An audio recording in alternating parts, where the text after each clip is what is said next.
지금 이 순간에도 우리 몸속에서 조용히 작동하는 시한폭탄이 있습니다. 바로 지방이죠. 많은 분들이 지방을 그저 뱃살, 외모의 문제 정도로만 생각하시는데요. 진짜 무서운 건 따로 있거든요.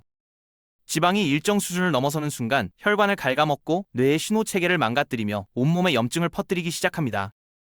2050년이 되면 미국인 3명 중 1명이 당뇨병 환자가 될 거라는 전망이 나왔고요. 한국도 비만율이 무섭게 치솟고 있죠. 오늘은 지방이 어떻게 우리 몸을 안에서부터 파괴하는지 그 충격적인 메커니즘을 낱낱이 파헤쳐 보겠습니다. 우리가 밥을 먹고 치킨을 뜯고 야식으로 라면을 끓여 먹잖아요. 이렇게 섭취한 에너지 중에서 당장 쓰고 남은 것들, 이게 어디로 갈까요? 바로 중성지방이라는 형태로 바뀌어서 백색 지방세포 안에 커다란 기름방울처럼 차곡차곡 쌓이게 됩니다. 마치 비상금을 서랍 깊숙이 넣어두는 것처럼요.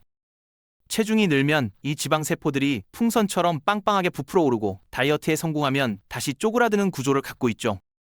그래서 불과 몇십 년 전까지만 해도 과학자들은 지방을 그냥 단순한 에너지 창고 정도로만 봤거든요. 필요할 때 꺼내 쓰는 저장 탱크, 그 이상도 이하도 아니라고 생각했던 겁니다. 그런데 말이죠. 최근 연구들이 쏟아지면서 지방의 진짜 정체가 드러났습니다. 놀랍게도 지방은 호르몬을 직접 만들어내고 조절하는 내분비 기관이었던 거예요. 간이나 갑상선처럼 우리 몸의 균형을 맞추는 핵심 장기였던 겁니다. 이 발견이 왜 중요하냐면요. 지방이 단순히 살이 쪘네 빠졌네의 문제가 아니라 우리 몸 전체의 기능을 좌지우지하는 컨트롤 타워 역할을 한다는 뜻이거든요. 배에 붙은 그 말랑말랑한 살덩어리가 사실은 뇌와 간, 심장까지 조종하고 있었다니 충격적이지 않습니까? 지방이 분비하는 호르몬들, 이게 얼마나 광범위하게 영향을 미치는지 아시면 깜짝 놀라실 겁니다.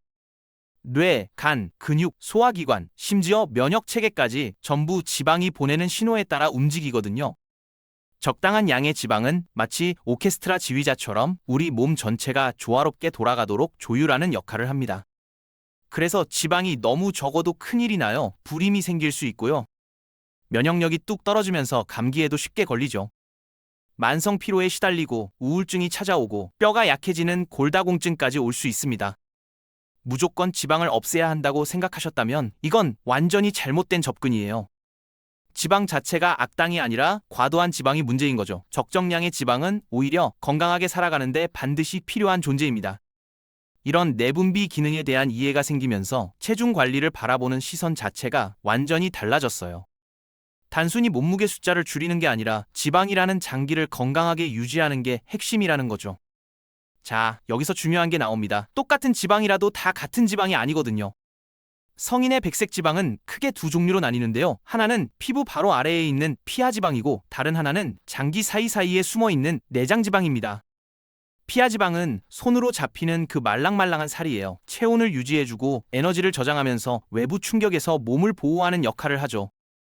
반면 내장지방은 간이나 위장, 장 같은 복부 장기들 사이에 끼어서 쿠션 역할을 합니다. 문제는 이 내장지방이 건강에 미치는 영향이 피하지방보다 훨씬 위험하다는 거예요. 내장지방 세포들은 코르티솔이나 아드레날린 같은 스트레스 호르몬에 극도로 민감하게 반응하거든요. 그래서 같은 몸무게라도 지방이 어디에 붙어 있냐에 따라 건강 상태가 완전히 달라집니다. 엉덩이나 허벅지에 살이 많은 서양배 체형보다 배에 살이 집중된 사과 체형이 훨씬 더 위험하다고 알려져 있죠. 거울 앞에서 뱃살을 잡아보신 적 있으시죠? 그 안쪽에 보이지 않는 내장지방이 얼마나 있느냐가 진짜 건강의 바로미터인 겁니다. 스트레스를 받으면 우리 몸에서 무슨 일이 벌어지는지 아세요? 내장지방이 즉각적으로 반응합니다. 지방산을 혈액 속으로 확 쏟아내면서 간으로 보내버리거든요. 왜냐하면 우리 몸이 위기 상황이라고 판단해서 빠른 에너지를 확보하려는 거예요. 원시시대에 맹수를 만났을 때 도망치려면 당장 에너지가 필요했으니까요. 내장지방은 이렇게 대사활동이 엄청나게 활발해서 몸 전체와 쉴 새 없이 호르몬 신호를 주고받습니다. 그런데 문제는 건강하지 않은 방식으로 체중이 늘어날 때 생겨요. 내장지방에서 연쇄적인 파괴 반응이 시작되거든요. 지방세포들이 한계까지 빵빵하게 부풀어 오르면 혈액 공급이 수요를 따라가지 못합니다. 세포들이 산소 부족에 허덕이기 시작하는 거죠. 마치 콩나물 시루에 물이 안 닿는 것처럼요. 극심한 스트레스에 빠진 지방세포들은 결국 죽어버리기도 합니다. 과체중이거나 비만인 분들의 지방은 이렇게 상처 입은 장기처럼 스트레스 물질과 독소를 온몸에 계속 뿜어대는 상태가 되는 거예요. 지방세포가 죽으면 그냥 조용히 사라질까요? 아닙니다. 죽은 지방세포와 스트레스 신호들이 면역세포들한테 비상호출을 보내거든요. 마치 119에 신고가 들어간 것처럼요. 그러면 대식세포라는 면역세포 대군이 지방 조직으로 우르르 몰려듭니다. 문제의 원인을 제거하려고 출동한 건데요.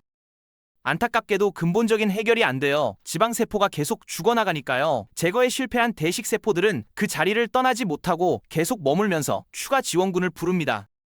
상황이 점점 심각해지는 거죠. 실제로 마른 사람의 지방에서는 면역세포가 전체의 약 5% 정도밖에 안 되는데요.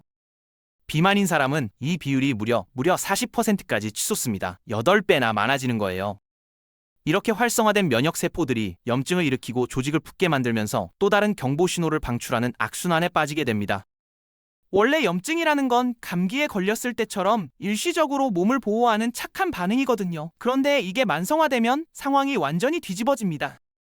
만성 염증 상태가 되면 우리 몸에 무슨 일이 벌어질까요? 온몸이 아군의 포격을 받는 것과 같습니다. 적을 공격하려고 쏜 포탄이 엉뚱하게 내 몸을 계속 때리고 있는 거예요. 염증 물질과 지방산이 혈관 내벽 곳곳에 수없이 많은 작은 상처를 만들어냅니다. 하나하나는 미세하지만 이게 계속 쌓이면서 혈관 건강이 서서히 무너지기 시작하죠. 우리 몸도 바보가 아니니까 이 상처들을 막으려고 필사적으로 노력합니다. 플라크라는 걸 형성해서 상처 위에 반창고처럼 덮어버리는 건데요. 문제는 이 플라크가 점점 두꺼워지면서 혈관이 좁아진다는 거예요. 4차선 도로가 2차선이 되고 다시 1차선이 되는 것처럼요. 혈관이 좁아지면 산소가 풍부한 혈액이 제대로 흐르지 못합니다. 게다가 염증은 혈압까지 올려버리거든요. 심장은 더 세게 펌프질을 해야 하고 과부하가 걸리기 시작하죠. 결과는요, 심장마비나 뇌졸중 위험이 급격히 높아집니다. 과도한 지방이 가져오는 가장 치명적인 결과 중 하나예요. 지방이 망가지면 호르몬 생산에도 문제가 생깁니다. 그 중에서도 가장 심각한 게 렙틴이라는 호르몬이에요. 렙틴은 포만감 호르몬이라고도 불리는데요. 지방이 충분히 저장되면 뇌한테 이제 그만 먹어도 돼 라고 신호를 보내는 역할을 하거든요. 그런데 여기서 정말 역설적인 현상이 벌어집니다. 지방이 많으면 렙틴도 많이 나오니까 배가 덜 고파야 정상이잖아요. 근데 실제로는 정반대예요. 뇌가 렙틴 신호에 둔감해져 버리거든요. 이걸 렙틴 저항성이라고 부릅니다. 쉽게 말하면 몸속의 식욕 조절 장치가 완전히 고장 나버린 거예요. 다이어트 하시는 분들 중에 난 왜 이렇게 배가 고프지? 의지력이 약한 건가? 이렇게 자책하시는 분들 많으시죠. 그런데 이건 의지력의 문제가 아닙니다. 호르몬이 망가진 거예요. 지방은 뇌를 향해 에너지 충분해? 그만 먹어! 라고 계속 외치고 있는데 뇌가 그 소리를 전혀 듣지 못하는 상태인 거죠. 전화는 계속 오는데 수신이 안 되는 것처럼요. 과도한 지방이 일으키는 문제가 여기서 끝이 아닙니다. 성호르몬의 균형까지 완전히 무너뜨려버리거든요. 남성의 경우 테스토스테론 수치가 뚝 떨어지고요. 반대로 에스트로겐은 과잉 생산됩니다. 여성분들은 이 에스트로겐 과잉이 특히 위험해요. 유방암 발생 위험을 크게 높이는 요인으로 작용하거든요. 그런데 여기서 대부분의 사람들이 모르고 있는 충격적인 사실이 있습니다. 과도한 지방이 암 발생 위험을 얼마나 높이는지에 대한 거예요. 미국에서 발생하는 전체 암의 거의 10%가 과체중이나 비만과 직접적으로 연관되어 있다는 연구 결과가 나왔습니다. 10명 중 1명꼴인 거죠. 더 무서운 건 비만인 암 환자들의 치료 결과가 정상 체중 환자에 비해 훨씬 나쁘다는 겁니다. 암으로 인한 사망률도 더 높고 사망 시점도 더 빨라요. 지방이 그냥 보기 싫은 뱃살 정도의 문제가 아니라는 거죠. 이건 미용의 문제가 아니라 생명과 직결된 문제입니다. 과도한 지방이 일으키는 문제 중에서 가장 심각한 게 이제 나옵니다. 바로 인슐린이라는 호르몬에 생기는 이상이에요. 인슐린은 췌장에서 만들어지는 호르몬인데요. 세포들한테 혈액 속에 포도당 있으니까 가져가서 에너지로 써! 라고 명령하는 역할을 합니다. 그런데 과도한 지방에서 쏟아지는 스트레스 물질에 계속 폭격당하다 보면 온몸의 세포들이 인슐린 말을 안 듣기 시작해요. 이게 인슐린 저항성입니다. 세포들이 포도당을 받아들이는 능력이 점점 떨어지는 거죠. 그러면 몸은 어떻게 할까요? 더 많은 인슐린을 분비해서 더 크게 소리를 지릅니다. 이 상태가 무서운 게 뭐냐면요. 수년간 아무 증상 없이 조용히 진행될 수 있다는 거예요. 이걸 당뇨병 전 단계라고 부르는데 피로하거나 자꾸 배고픈 정도의 미묘한 증상만 나타나서 대부분 알아채지 못합니다. 그러다가 손상이 계속 쌓이면 결국 몸이 버티지 못하는 순간이 와요. 인슐린을 만들어내던 췌장 세포들이 과로에 지쳐서 기능을 잃어버리거든요. 인슐린 수치가 뚝 떨어지고 혈액이 포도당으로 넘쳐나면서 제2형 당뇨병이 시작되는 겁니다. 제2형 당뇨병이 본격적으로 시작되면 우리 몸에 무슨 일이 벌어질까요? 상상해보세요. 수조개의 작고 날카로운 유리 조각이 온몸을 떠다니면서 혈관, 신경, 장기에 상처를 내고 다닌다고요. 느리지만 끊임없이 모든 신체 부위가 손상되기 시작합니다. 이 지점에 이르면 몸 전체가 만성 염증 상태에 빠지게 돼요. 신장이 과부하에 걸려서 화장실을 훨씬 자주 가게 되고요. 시야가 흐려지면서 눈이 침침해집니다. 면역 체계가 심하게 약해져서 작은 상처도 잘 안 낫고요. 신경이 손상되면서 손발이 저리고 아프기 시작해요. 심한 경우에는 괴사로 이어질 수도 있습니다. 숨이 차고 가슴이 불편해지며 남성의 경우 발기부전이 찾아오기도 하죠.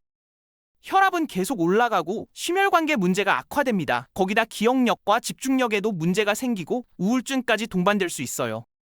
거의 모든 종류의 치명적인 질병에 걸릴 위험이 급격히 높아지는 거죠. 평균적으로 제2형 당뇨병은 수명에서 무려 10년을 앗아간다고 합니다. 이게 얼마나 심각한 수준이냐면요. 흡연이 몸에 미치는 해악과 맞먹는 정도예요. 여기까지 듣고 나면 좀 무섭고 암담하실 수 있어요. 그런데 희망적인 소식이 있습니다. 지금까지 말씀드린 모든 독성 효과들, 체중을 감량하고 건강한 식단을 유지하기 시작하면 거의 대부분 개선되거나 사라질 수 있거든요. 지방세포가 정상 크기로 돌아오면 스트레스 상태에서 벗어나고 면역 체계도 진정됩니다. 이미 제2형 당뇨병이 발병한 상태라도 많은 부정적 효과를 되돌릴 수 있어요. 우리 몸은 원래 음식이 귀했던 시절에 맞춰 진화했기 때문에 현대 사회에 넘쳐나는 음식 앞에서 취약할 수밖에 없습니다. 그러니 지방에 대한 수치심은 내려놓으시고요. 변화를 시작할 계기를 기다리셨다면 바로 지금이 그때입니다.